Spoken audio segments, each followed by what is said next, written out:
नमस्कार, स्वागत है आपका कमोडिटी निवेश में, जहां हम आपके कमोडिटी से जुड़े तमाम सवालों के जवाब देते हैं। साथ ही कमोडिटी मार्केट में ट्रेडिंग रणनीति बनाने में भी हम आपकी मदद करते हैं। कोई भी सवाल हो तो आप हमें भेजें 9136934058 पर अपने सवाल हमें व्हाट्सएप करें, अपना नाम भेजें, शहर का नाम भेजें और पूरा सवाल भेजें। अगर आप सोशल मीडिया पेज के जरिए भी आप सवाल भेजना चाहते हैं तो आप फेसबुक, ट्विटर और इंस्टाग्राम के जरिए भी अपने सवाल हमें भेज सकते हैं। और आपके सवालों के जवाब देने के लिए हमारे साथ दो मेहमान हैं। जिगर धर्मशी हैं मोतीलाल ओसवाल से और अजय केडिया जी हैं, केडिया कमोडिटी के एमडी हैं। अब दोनों ही मेहमानों का स्वागत है। साथ ही आज ग्वार पर बात करने के लिए हमारे साथ एक खास मेहमान भी है। पुखराज चोपड़ा साहब है, जाने माने एग्री एक्सपर्ट है और ग्वार मार्केट को क्लोजली ट्रैक करते हैं। पुखराज सर, स्वागत है आपका सबसे पहले ईटी नाउ स्वदेश पर।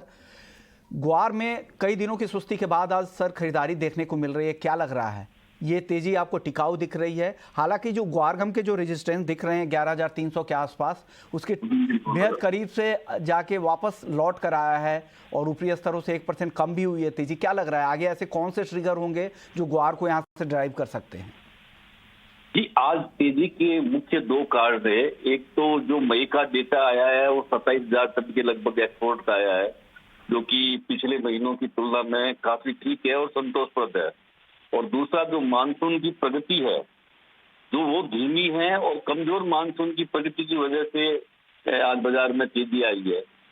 अब विक्रमोहन जी, ये ग्वार का जो बाजार है मानसून के अनुरूप चलेगा। ये डिमांड सप्लाई को छोड़िए, जैसे जैसे मानसून की प्रगति होगी या जैसे जैसे मानसून कमजोर के समाचार मिलेंगे, वैसे हर दिन ये ट्रेड करता रहेगा और हर दिन इसके अंदर मानसून की तेजी मंदी आती रहेगी।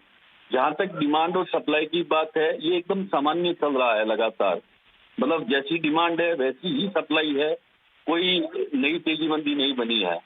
बाकी हाल फिलहाल देखें तो सबकी मानसून की तरफ है। जैसी गति धीमी हुई, आज बाजार बढ़ गया। ये आगे भी ऐसा ही नेचर अपना दिखाएगा विष्णुमोहन जी। उनके जो अब तक के जो आंकड़े आ रहे हैं वो हालांकि सुस्त है, लेकिन अब खबर आ रही है कि 11 जून को राजस्थान के कुछ इलाकों में अच्छी बारिश हो सकती है। बाकी नॉर्थ इंडिया के भी कई सारे ऐसे इलाके हैं जहां पर 11 के बाद से बारिश की स्थिति ठीक होगी, हीट वेव से भी राहत मिल सकती है। और 15 के बाद, कल हमने आईएमडी और स्काईमेट दोनों से बात की थी, उनका भी कहना था कि 15 जून के बाद मानसून वापस से रफ्तार पकड़ेगा। चलिए, एक बात तो हो गई, एक ऐसे फैक्टर जो ग्वार को अब यहाँ से मानसून ही ड्राइव करेगा और मानसून के मुताबिक ग्वार अपनी चाल बदलेगा। सर, लेकिन स्टॉक को लेकर क्या स्थिति है? किस तरह के नंबर आप लोग आ रहे हैं? किस तरह की आवक है? स्टॉक क्या आप बचे हुए हैं बहुत ज्यादा? जी, स्टॉक जो बहुत ज्यादा था उसमें से धीरे धीरे कटौती हो रही है।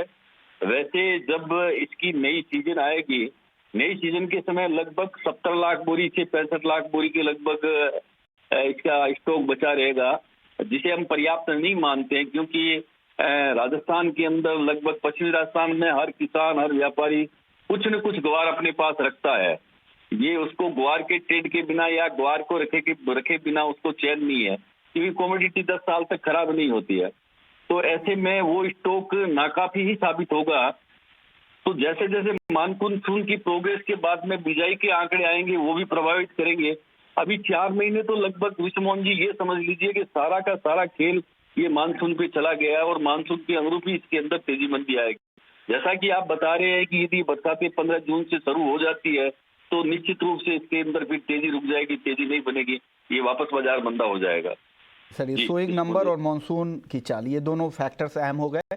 सर, अब आखिरी सवाल, एक्सपोर्ट को लेकर कि किस तरह के नंबर्स आ रहे हैं? क्या कोई दिक्कत है एक्सपोर्ट में या नॉर्मल ही चल रहा है? जी, एकदम नॉर्मल चल रहा है। एक्सपोर्ट के अंदर कोई दिक्कत नहीं है।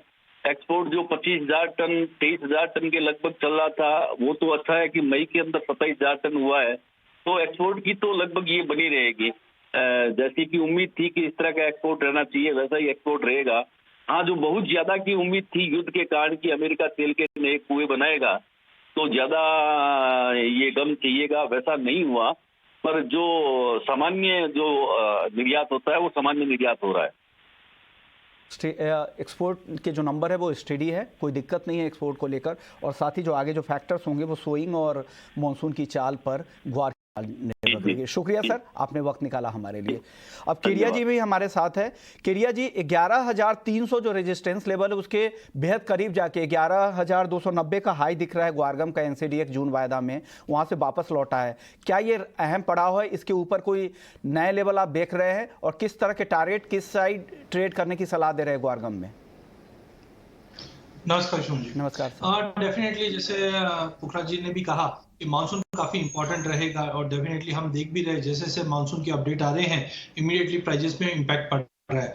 बट मुझे लगता है कि 11,000 का जो सपोर्ट है वो काफी क्रूशियल है जुलाई वायदे के लिए। तो मुझे लगता है प्राइजेस 11,000 से लेकर 11,500 का जो दायरा है ये जब तक ब्रीच नहीं करता है आइदर साइड मार्केट जा सकता है। बट हाँ, जिस ढंग से हमने मई मंथ में जो गिरावट आते हुए देखी ये चीज तो कंफर्म हो चुकी है कि जो भी नेगेटिव न्यूज थी ऑलमोस्ट निकलते हुए दिखाई दे रही है। 15 डेज बैक हमने देखा यूएस से 2 रिग काउंट्स में कमी आई थी, बट पिछले हफ्ते का डेटा अनचेंज रहा है और जिस ढंग से ऑयल एंड गैस के अंदर यूएस कंटिन्यू अपना दबदबा बनाने की कोशिश कर रहा है। इनफैक्ट अगले हफ्ते यूएस प्रेसिडेंट है जा रहे हैं इसी चीज के ऊपर देखते हुए। तो मुझे लगता है कि कहीं ना कहीं यूएस का ऑयल प्रोडक्शन बढ़ता है तो एक्सपोर्ट्स को भी बेनिफिट मिलता हुआ दिखाई देगा, रुपए की गिरावट भी सपोर्ट मिलेगी। तो टाइमिंग मुझे लगता है कि मार्केट आज की तेजी है वो थोड़ा बहुत प्रॉफिट बुकिंग में कन्वर्ट होते हुए जरूर दिखाई देगी, बट ऐसा कोई फ्री फॉल जैसी सिचुएशन अब नहीं दिखाई दे रही। प्राइजेस टेक्निकली सपोर्ट लेते हुए दिखाई दे रहे। जुलाई वायदा मुझे नहीं लगता कि 11,000 के नीचे सस्टेन करें। हाँ, ऊपर में 11,550 का एक ट्रिगर कंफर्मेटिव मिल जाता है वीकली बेस पे तो हम फिर से प्राइजेस को 12,100 का लेवल हम जून एंड पे या जुलाई फर्स्ट वीक में आते हुए देखेंगे। बट इंपॉर्टेंट है आपको टाइम टू टाइम रिव्यू करता हुआ रहना चाहिए बारिश के सिनेरियो कैसा है, क्योंकि पिछले 15 दिनों के अंदर हमने काफी न्यूज ऐसी देखी है कि मानसून पहुंच चुका है फिर थम गया है फिर स्लो है, 48% स्लो है। तो ये जो अपडेट्स आ रही है ये कहीं ना कहीं सेंटिमेंट्स पे ज्यादा इंपैक्ट करते हुए दिखाई देगी। ओके, चलिए एग्री मार्केट की बात कर रहे हैं तो सवाल जवाब भी शुरू करते हैं। पहले एग्री जितने भी सवाल आए एग्री से जुड़े हुए, किशन है नासिक से, इनका सवाल जीरे को लेकर है। केडिया जी, क्या लग रहा है जीरे में? देखिए, जीरे में मुझे लगता है मार्केट एक कंसोलिडेशन जोन में जाता हुआ दिखाई दे रहा है। जिस ढंग से हमने मार्च और अप्रैल में जबरदस्त तेजी आती हुई देखी, मई में उसी चीज को ठहराव आता हुआ दिखाई दिया। जून महीने में मुझे लगता है मार्केट साइडवे ही रहेगा, जो ऊपर में 21,600 के ऊपर नहीं जाएगा, नीचे में 20,500 के नीचे नहीं जाएगा, मार्केट कंसोलिडेट करेगा। चाइना मार्केट ओपन हो चुका है, डिमांड अच्छी रहनी है एक्सपोर्ट की, बट एक्सपोर्ट के ऑर्डर्स कैसे रहेंगे उसके ऊपर डिपेंड है। बट टाइमिंग मुझे लगता है कि प्राइजेस 20,500 20,600 तक का लेवल दिखा सकता है। कोई बड़ी तेजी नहीं, मार्केट एक दायरे में रहेगा। चलिए, तो दायरे में कारोबार रहेगा। लेकिन अगले दर्शक हैं वो अमित है बाराबंकी से, मेंथा ऑयल पे जाना चाह रहे हैं। केडिया जी, मेंथा पर क्या सलाह देंगे इनको? मेंथा में काफी सरप्राइज मूव है, क्योंकि हमने पहले देखा था कि प्राइजेस से स्विंग के एरिया में ड्रॉप है और चाइना मार्केट ओपन होने की न्यूज पे 1140 का भी हमने हाई लगाते हुए देखा। साथ में ये भी न्यूज है कि यूरोप में जिस ढंग से केमिकल के भाव बढ़े हैं और जो कंसर्न है उसकी वजह से जो सिंथेटिक मेंथा की जो कॉस्टिंग है वो भी बढ़ी हुई है, जिसके चलते नेचुरल गैस पे डिमांड कंटिन्यू बनी रहेगी। बट उसके विपरीत हमने देखा कि प्राइसेस में बड़ी गिरावट ली हुई है। टाइमिंग मुझे लगता है कि हिस्टोरिकली भी अगर हम देखें 1000 के नीचे या 1020 के नीचे प्राइसेस वैसे भी जाते नहीं है और सामने चाइना मार्केट ओपन हो चुका है, रुपये की गिरावट एक्सपोर्ट को सपोर्ट करेगी। कोरोना का भी कंसर्न थोड़ा बहुत बना हुआ है, बट आई थिंक मार्केट 1020 से लेके 1070 का जो दायरा है वो जून 20-25 तारीख तक कंटिन्यू रहेगा। इसके बाद अराइवल और मानसून अगेन मेंथा पे इंपैक्ट करेगा, बट मुझे लगता है कि थोड़ा सा लंबा व्यू बना के चले तो 1020 काफी अच्छा है, लेके चलिए। बट बड़ा ट्रिगर 1020 के ऊपर बनेगा, जो फिर से 1140 तोड़ने की ताकत रखता है। चलिए, अगले दर्शक है यशवर्धन है सांगली से, हल्दी और कॉटन केक 3 महीने का आउटलुक जा रहे हैं। केडिया जी, क्या सलाह देंगे हल्दी में और कॉटन केक में? देखिए, हल्दी पिछले 1 महीने में हमने देखा कंसोलिडेशन फेज में है, ना 7800 के नीचे जाएगी ना 8250 के ऊपर जाएगा, मार्केट दायरे में रहेगा। मराठवाड़ा में इस बार उम्मीद है कि भाव में ज्यादा बढ़ोतरी नहीं होने की वजह से फार्मर की जो डिमांड थी पिछले 2-3 सालों में एमएसपी 10,000 करना चाहिए। स्पाइस बोर्ड का गठन हमें महाराष्ट्र मराठवाड़ा में करना चाहिए। सेकेंडली, जो इलेक्ट्रिसिटी और पानी की कमी है उससे उनको नियात मिले, ये नहीं होने की वजह से फार्मर्स का रुझान कपास पे और साथ में सोयाबीन पे अच्छा दिखाई दे रहा है। तो हमें लगता है कि अगले 10-12 दिन के अंदर ये क्लैरिटी मिल जाएगी कि सोइंग कपास और सोयाबीन में कितना शिफ्टिंग हो रहा है, वो प्राइजेस पे इंपैक्ट करेगी। तो टाइमिंग अगले 15-20 दिन मार्केट दायरे में, सोइंग के डेटा आने के बाद ही हम आगे का लंबा व्यू बनाएंगे। वहीं दूसरी ओर कॉटन सीड ऑयल केक की अगर बात करें तो पिछले 2 दिन में हमने शानदार रिकवरी देखी, बट प्राइजेस 2920 के ऊपर जा नहीं पा रहा। जिस ढंग से हमने देखा कि एनसीडीएक्स का स्टॉक काफी मात्रा में पड़ा हुआ है और डिमांड पिकअप नहीं कर पा रही, बट टेक्निकल स्ट्रक्चर से अगर हम देखें तो 2750 का एक काफी स्ट्रॉन्ग सपोर्ट बन चुका है, जो पिछले 2 महीने से हमने तोड़ते हुए नहीं देखा है। जिस ढंग से एवरेज में इस बार उम्मीद थी पहले कि 20-25% से कॉटन की एवरेज बढ़ेगी, बट अब ऐसा लग नहीं रहा है कि इतना बड़ा जंप आएगा जो प्राइजेस को सपोर्ट देता हुआ दिखाई देगा। 2 दिन के अंदर अगर गिरावट मिलती है 2800 के करीब मिले तो लेके चलिए, लेकिन ब्रेकआउट 2950 का ध्यान दीजिए। 2950 के ऊपर क्लोज करने पे 3100 तक का लेवल टेम्पररी दिखा सकता है, बट बड़ी तेजी हमको स्विंग के आंकड़े के बाद पता चलेगी। तो टाइमिंग 2800 के करीब लेके चलिए, 2950 के ऊपर प्रॉफिट बुक करके उल्टा बेचा जा सकता है। ओके, यानी इस तरह की रणनीति से आप कॉटन केक में काम कर सकते हैं। अगले दर्शक है पवन है बेंगलुरु से। चांदी 63,500 कब तक जाएगी? जिगर क्या सलाह देंगे सिल्वर पर? वेरी रिसेंटली देखा था कि प्राइसेस 63,000 के करीब गए थे, बट वहां से दोबारा एक बिकवाली आती हुई दिखी है। बट मुझे लगता है कि ये डाउनसाइड है वो काफी लिमिटेड है, और ओवरऑल जो short term to medium term जो बायस है सिल्वर का वो मुझे पॉजिटिव लग रहा है। मुझे लगता है कि ये बने रह सकते हैं, और जो 63,000 या 63,500 के जो मेरे टारगेट्स है, मुझे लगता है कि एक हफ्ते से 10 दिन में ये दोबारा से उन लेवल्स के ऊपर तक जाने की पॉसिबिलिटी रहेगी। तो ओवरऑल तेजी का मोमेंटम रहेगा सिल्वर में, और जो ट्रेडर्स है उनके लिए भी अगर रिकमेंडेड रहेगा कि 61,700 के करीब काफी अच्छी खरीदारी का मौका मिल सकता है, तो वहां पर खरीदे। 61,400 जो डे ट्रेडर्स है उनके लिए काफी अच्छा स्टॉप लॉस रहेगा, और जो शॉर्ट टर्म या मीडियम टर्म ट्रेडर्स है उनके लिए जो स्टॉप लॉस रहेगा तकरीबन 60,200 का रहेगा। ओवरऑल तेजी रहेगी। 62,400 एक इमीडिएट टारगेट रहेगा, और मेजर टारगेट 63,500 का रहेगा। ओके, यानी जो डे ट्रेडर है इंट्राडे के लिए 61,400 का स्टॉप लॉस लगा ले। पहला टारगेट 61,700। उनको लग रहा है कि आने वाले समय में आपके जो लेवल हैं, जो टारगेट आपने फिक्स कर रखा है 63,500, वहाँ तक भी जा सकता है। 1-2 हफ्ते भले ही वक्त लगे, लेकिन जा सकता है। और अगर मीडियम टर्म का आपका आउटलुक है तो स्टॉप लॉस 60,200 रुपये का लगा लें। अगले दर्शक है इसके हैं इंदौर से। आज गोल्ड मिनी में क्या करे? कल इनका स्टॉप लॉस ट्रिगर हो गया था। तो जिगर बताइए गोल्ड मिनी में कैसे ट्रेड करें, और स्टॉप लॉस बता दीजिए। डिसिप्लिन के साथ इन्होंने ट्रेड किया, स्टॉप लॉस ट्रिगर हो गया तो कोई बात नहीं। उन्होंने कहा कि अब आगे का ट्रेड देखना है, क्या करना चाहिए आज इनको? देखिए, वैसे तो मोमेंटम गोल्ड का भी ओवरऑल ट्रेंड वाइज पॉजिटिव ही है, बट जिस तरह से पिछले कुछ दिनों में हमने देखा है कि सिल्वर थोड़ा आउट परफॉर्म कर रहा है और गोल्ड कहीं ना कहीं थोड़ा स्ट्रगल कर रहा है। बट नो डाउट आने वाले कुछ दिनों में फेड की जो बैठक है, ईसीबी की जो मीट है, इंटरेस्ट रेट साइज को लेकर जो चर्चा है, ये काफी ज्यादा मार्केट गोल्ड की जो अपसाइड है उसको लिमिटेड करेगा। बट मैं कहूंगा कि ओवरऑल ट्रेंड अभी भी पॉजिटिव है। मुझे लगता है कि थोड़ी गिरावट पे खरीदारी करेंगे तो मच बेटर रहेगा, रिस्क रिवॉर्ड रेशियो अच्छा रहेगा। तो आज के लिए अगर कुछ खरीदारी करनी है तो तकरीबन 50,800 से 50,850 ये काफी अच्छे लेवल्स रहेंगे खरीदारी के लिए। 50,650 ये स्टॉप लॉस स्ट्रिक्टली फॉलो करना होगा, और पूरे स्तरों पर मुझे लगता है कि इनिशियल टारगेट 51,150 का रहेगा, और वो लेवल्स अगर ब्रेक हो जाते हैं तो 51,500 तक के भी टारगेट दोबारा आते हुए देख सकते हैं। तो ओवरऑल बाय ऑन डिप्स की स्ट्रेटेजी रहेगी। ओके, बाय ऑन डिप्स के साथ इसके साथ काम करें। 50,800 850 के आसपास खरीदे, और स्टॉप लॉस जो हमेशा आप लगाते भी हैं, जैसा आपने हमें सवाल भेजा था और कहा भी था, तो 50,650 का स्टॉप लॉस ज़रूर लगा लीजिएगा फिर से। और पहला टारगेट है 51,150। वो टारगेट अचीव हो जाए तो अपने बाइंग लेवल के ऊपर स्टॉप लॉस कर लीजिएगा। फिर 51,500 के टारगेट के लिए भी वेट कर सकते हैं। चलिए अगले दर्शक है अमरनाथ है मुजफ्फरपुर से। कॉपर खरीदे या बेचे? केडिया जी क्या करें कॉपर में? कॉपर में एक विश्वनाथ जी काफी अच्छा एक आज न्यूज देखा हमने, जहाँ पे इन्वेंट्री में फॉल आता हुआ दिखाई दिया, और साथ में करीबन अगर हम हिस्टोरिकल डेटा के हिसाब से बात तो 20 साल में पहली बार ऐसा हमने टनेज वाइज डिक्लाइन आते हुए देखा, और साथ में 20% से ज्यादा का हमने वेयरहाउस के अंदर मई मंथ के अंदर ड्रॉप देखा, जो कहीं ना कहीं कॉपर को काफी अट्रैक्टिव बनाता है। चाइना मार्केट ओपन हो चुका है, तो आई थिंक कॉपर के अंदर एक बाइंग इनिशिएट करके चलना चाहिए।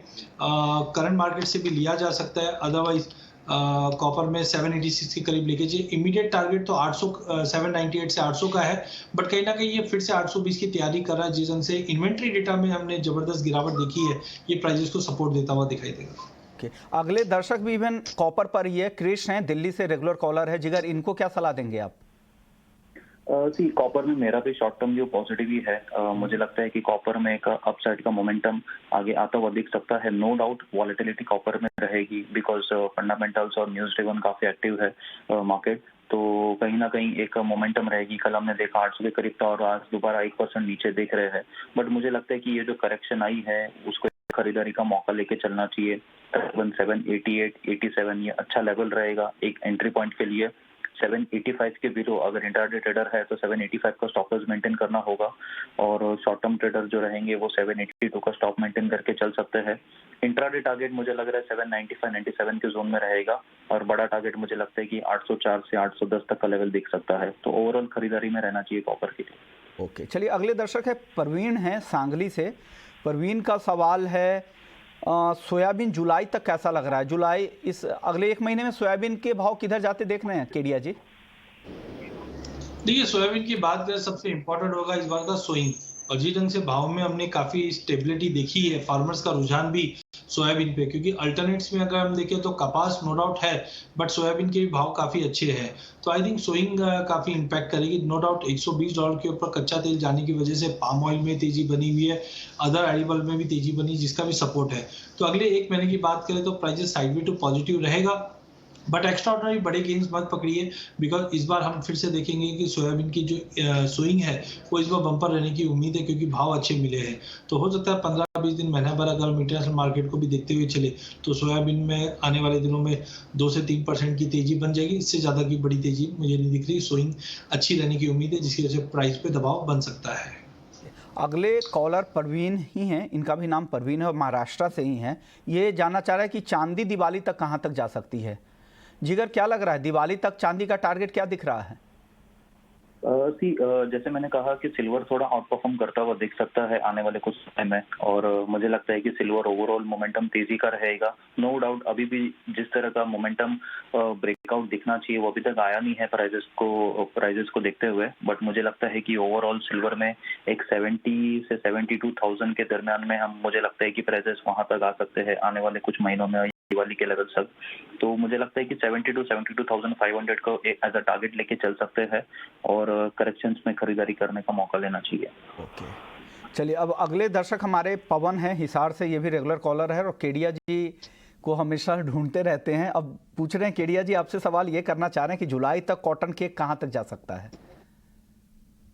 जैसे मैंने कॉटन केक पे बताया था कि 2750 का एक नया घर बन चुका है। हायर साइड में 3050 का एक रेजिस्टेंट है। टाइमिंग सोइंग कैसा रहना है कॉटन का, इस पर डिपेंड करेगा। हाँ, फिजिकल मार्केट में डिमांड ज्यादा जरूर नहीं है, बट आप प्राइजेस पकड़ के चलिए कि 2800 के नीचे सस्टेन नहीं करेगा। पिछले 2-3 बार हमने देखा कि 2750 से 2800 का लेवल छूकर 2900, इनफैक्ट आज के सेशन में भी अगर हम देखें तो दिन में हमने देखा था कि 2918 का लेवल दिखाने के बाद एक प्रॉफिट बुकिंग हिट हुई है। तो मुझे लगता है अभी जून तक की बात करें हम तो ज्यादा अच्छा है, बिकॉज सोइंग के फिगर्स अभी तक किसी के पास भी नहीं आए, क्योंकि सोइंग अभी स्टार्ट हुई है। तो टाइमिंग मुझे लगता है कि जून एंड तक की बात करें तो 2700 के नीचे नहीं जाना है और 3000 के ऊपर नहीं जाना, 2800 के करीब लेके चलना है। 2950 पे हम प्रॉफिट बुक करके चल सकते हैं। ओके, रेंज बता दिया केडिया जी ने, रेंज का फायदा उठाया, नीचे में खरीदे ऊपर में बेचकर जा सकते हैं, वहाँ पर निकलने की कोशिश करें जब नीचे में खरीदते हैं। तो सुरजीत हैं दिल्ली से, 3 लॉट जिंक इन्होंने शॉर्ट कर रखा है 336 रुपये 50 पैसे पे। जिगर क्या करें? देखिए काफी अच्छे लेवल्स पे सेल हुआ है, जैसे बता रहा है 336 के करीब सेल है, ऑलमोस्ट 326 के करीब का लेवल चल रहा है। मुझे लगता है कि थोड़ा शॉर्ट टर्म करेक्शन रहेगा, बट बहुत बड़े डाउनसाइड यहाँ एक्सपेक्ट नहीं कर रहा हूँ। मुझे लगता है कि 322 के करीब के लेवल्स पे आके प्राइजेस एक बार सपोर्ट ले सकता है। तो ट्रेलिंग एसएल की यूज कर सकते हैं, तकरीबन 330 के करीब या 330 के ऊपर का एक ट्रेलिंग स्टॉप लॉस लगाए और 322 के टारगेट्स के लिए वेट करके चल सकते हैं। अगले दर्शक है अभिजीत है राजकोट से। गेहूं का 50 टन स्टॉक इनके पास है। केडिया जी क्या करना चाहिए, इनको होल्ड करना चाहिए? आगे और भी दाम बढ़ते हुए दिख रहे हैं क्या गेहूं के? देखिए, वीट में हमने देखा था एक्सपोर्ट इंडिया से ही उम्मीद थी, जिस ढंग से हमने ग्लोबल मार्केट में शॉर्टेजेस देखी, बट उसके बाद गवर्नमेंट जब एक्शन लिया उसके बाद प्राइजेस में गिरावट भी थी, और हमने कहा भी था कि प्राइजेस में कोई बड़ा फ्री फॉल भी नहीं रहेगा तो बड़ा जंप भी नहीं रहेगा। तो टाइमिंग मुझे लगता है मार्केट दायरे में रहेगा, क्योंकि गवर्नमेंट ने अभी जो इंटरिम रिलीफ दी है उसके वजह से प्राइजेस को एक सपोर्ट मिलता हुआ दिखाई दे रहा है। तो टेक्निकली तो मेजरली हम लोग फ्यूचर्स में नहीं देख पा रहे, बट जिस ढंग से हमने 2200 2250-60 के आसपास फिजिकल मार्केट में ट्रेड करते हुए देखा है। मुझे लगता है वापस 2400-2450 तक का लेवल देखने मिल जाएगा, बट ज्यादा बड़ी तेजी मत एक्सपेक्ट कीजिए क्योंकि गवर्नमेंट के एक्शंस कंटिन्यू रहेंगे, क्योंकि अभी भी फूड इन्फ्लेशन और इन्फ्लेशन काफी बढ़ा हुआ है। तो डाउन टू डाउन मैक्सिमम मुझे 2120-2150 का रेंज, अप साइड में 2400-2450 के ऊपर जाता हुआ नहीं दिखाई दे रहा। तो 2260 का भाव अभी चल रहा है और 100-150 पॉइंट की तेजी बन सकती है, बट उसके बियॉन्ड अभी जाते हुए नहीं दिखाई दे रही है। अगले दर्शक है गोविंद है श्री काकुलम से, साल अंत तक चांदी का टारगेट जानना चाह रहे हैं और बेस्ट प्राइस बाय के लिए क्या होगा। केडिया जी, देखिए चांदी में हमने मल्टीपल ऑफ टाइम पिछले 6 महीने में देखा प्राइजेस 60,000 के नीचे सस्टेन नहीं कर पा रही है। इंटरनेशनल में $21 के नीचे नहीं जा पा रही है, लेकिन ये भी है कि 22 के ऊपर सस्टेन नहीं कर पा रही है। बट मुझे लगता है गोल्ड सिल्वर रेशियो में अच्छी खासी गिरावट है और जिस ढंग से इन्फ्लेशन कंसर्न है वो सोने को भी सपोर्ट कर रहा है। इनफैक्ट एक चाइना से रिपोर्ट आई हुई है जहाँ पे ईवीज के अंदर और सोलार के ऊपर काफी काम किया जा रहा है, बेस मेटल में भी सपोर्ट मिल रहा है, तो उसका एक चांदी पे एक अच्छा परिणाम मिलेगा। ईयर एंड तक की बात करें तो कंजर्वेटिवली मुझे लगता है 85,000 तक का टारगेट हम इंडियन मार्केट पे चांदी पे टच होते हुए देख पाएंगे। के टारगेट की उम्मीद कर रहे हैं केडिया जी। और ज़्यादातर जानकार आज सुबह पृथ्वीराज कोठारी साहब से बात हो रही तो वो भी एयर एंड के लिए 70,000 के ऊपर का टारगेट दे रहे थे, लेकिन बेस्ट बाई उनका मानना था कि 60,000 के आसपास आप करें तो ज़्यादा बेहतर होगा। चलिए अगले दर्शक है स्वप्निल है औरंगाबाद से, इनके पास सिल्वर माइक्रो है अगस्त वायदा 63,000 पर लॉन्ग कर रखा है। जिगर क्या सलाह दे रहे हैं इनको? जैसे मैंने कहा कि सिल्वर में मुझे ओवरऑल मोमेंटम पॉजिटिव लग रहा है। जैसे कहा कि थोड़ा समय लग सकता है, 8 से 10 दिन का मोमेंटम रहेगा, बट बायस बाई में है तो खड़े रह सकते हैं। और जैसे मैंने कहा कि अगर medium term point of view से होल्ड करना है तो 60,200 का एक स्टॉप लॉस रहेगा और इंट्राडे पॉइंट ऑफ व्यू 61,400 का स्टॉप लॉस रहेगा। तो खरीदारी करके रह सकते हैं, होल्ड कर सकते हैं। 60,000 का 500 का टारगेट मिल सकता है। ओके, चलिए अब बहुत छोटे छोटे सर जवाब आप लोग से मांगना चाहूंगा। हरी अग्रवाल है, क्रूड में आज तेजी दिख रही है केडिया जी? डेफिनेटली मुझे लगता है कि क्रूड के अंदर लोअर लेवल पे बाइंग वापस लौटती हुई दिखाई देगी। 9100 पे बाई कीजिए, 9350 का टारगेट रहेगा। ओके सर, एक बार पवन फिर से आपसे पूछना चाह रहा है क्या 3400 कब तक दिखेगा केडिया जी? एक बार बता दीजिए, कोई टाइम फ्रेम दिख रहा है क्या? 3 महीने 6 महीने ऐसा कि कॉटन केक का? बिल्कुल, जिस ढंग से सोइंग में पहले उम्मीद थी 20-30% की तेजी आएगी, बट वैसा लग नहीं रहा है। अगेन सोइंग जैसे अभी बढ़ रही है उसके ऊपर डिपेंड है, बट अगर शॉर्टेजेस देखें तो हमें लगता है कि अगस्त मिड तक अगर एवरीथिंग लाइन अप रहता है तो 3400 क्रॉस कर जाएगा, बट उसके लिए पहले 3,100 के पहले काफी लेवल्स है, उसको देखना पड़ेगा। बट अगस्त तक का आप लेवल पकड़ के चलिए। ओके सर, एक और सवाल केडिया जी आपसे ही पूछना चाह रहे हैं। नरेश हैं, चांदी इनके पास 30 किलो है 60,820 पर, खरीद अभी बेच दे या इंतजार करे? अगर ये मोमेंटम ट्रेड करने के लिए देख रहे हैं तो ये हफ्ते में ईसीबी से रेट इंटरेस्ट हाइक की बात चल रही है, जिसके चलते थोड़ा मोमेंटम बनेगा। मोमेंटम क्रॉस करना चाहते हैं तो 62,500 पे एक बार प्रॉफिट बुक कर लीजिए।